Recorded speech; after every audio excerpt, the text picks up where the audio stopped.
அஸ்ஸலாமு அலைக்கும் ஃப்ரெண்ட்ஸ். இன்றைக்கி டீ கடையில் கிடைக்கக்கூடிய இந்த பருப்பு வடை தான் மசால் வடை அப்படின்னு சொல்லுவாங்க.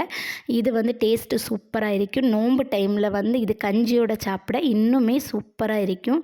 இது எப்படி பண்ணுறது அப்படின்னு சொல்லி வீடியோக்குள்ளே போய் பார்க்கலாம் வாங்க. ஒரு பவுல் அளவுக்கு பருப்பு எடுத்திருக்கேன். அது வடை பருப்பு தான் எடுத்திருக்கேன். அதை வந்து நல்லா 3 வாட்டி வாஷ் பண்ணிவிட்டு ஒரு 3 மணிக்கூர் ஊற வச்சு எடுத்துக்கலாம். இப்போ நல்ல ஊறி ரெடி ஆகிடுச்சு. இதை வந்து ஒரு அரிப்பு பாத்திரத்தை மாற்றி தண்ணி எதுவும் இல்லாமல் வடிகட்டி எடுத்துக்கலாம். இப்போ வந்து ஒரு மிக்ஸி ஜாரில் 4 காஞ்ச மிளகாய், அதோட கொஞ்சமாக கருவேப்பிலை, 1½ டீஸ்பூன் அளவுக்கு சோம்பு, அதோட வந்து 4-5 பல் பூண்டு சேர்த்து இதை கொரப்பாக அரைச்சி எடுத்துக்கலாம். இப்போ எல்லாத்தையும் சேர்த்துட்டு அரைச்சி எடுத்துகிட்டு வந்துட்டேன். இப்போ நல்லா அரைச்சதுக்கப்புறமா இப்போ நம்ம ஊற வச்ச அந்த பருப்பை வந்து சேர்த்துக்கிறேன். அதில் ஒரு கைப்பிடி அளவுக்கு பருப்பு எடுத்து தனியாக வச்சுக்கலாம். இப்போ இதை அரைச்சிட்டு வந்துடுறேன். இந்த மாதிரி பக்குவத்துக்கு அரைச்சி எடுத்துக்கோங்க. ஒரே ஒரு ஓட்டு ஓட்டி எடுத்தால் போதும். இப்போ இதில் வந்து நான் வந்து பெரிய வெங்காயம் இருந்ததுன்னா 1 சேர்த்துக்கோங்க. நான் சின்ன வெங்காயம் தான் சின்னதாக கட் பண்ணி கருவேப்பிலை, பச்சை மிளகாய் சேர்த்துக்கிறேன். சேர்த்துட்டு உப்பும் சேர்த்து நம்ம பவுலில் தனியாக மாற்றி வச்சுருந்த அந்த பருப்பையும் இது கூட சேர்த்து நல்லா மிக்ஸ் பண்ணிக்கலாம். நல்லா மிக்ஸ் பண்ணதுக்கப்புறமா அந்த உப்பு எல்லாமே கரெக்டாக இருக்கான்னு பார்த்துக்கோங்க.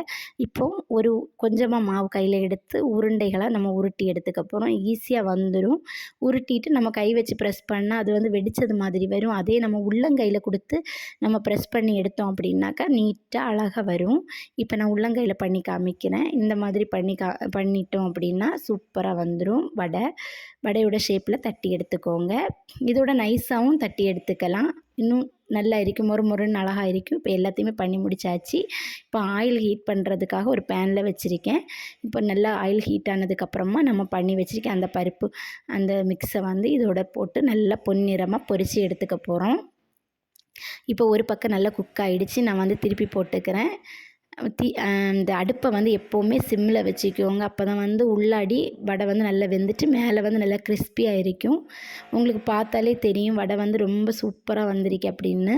கண்டிப்பாக வந்து ட்ரை பண்ணி பாருங்கள். இது வந்து முன்னாடி டீ கடையிலெல்லாம் கிடைக்கும். அவ்வளோ டேஸ்ட்டாக இருக்கும். அதே டேஸ்ட்டில் இருக்கும். கண்டிப்பாக ட்ரை பண்ணி பார்த்துட்டு எப்படி இருந்துச்சு அப்படின்னு எனக்கு கமெண்ட் பண்ணுங்கள்.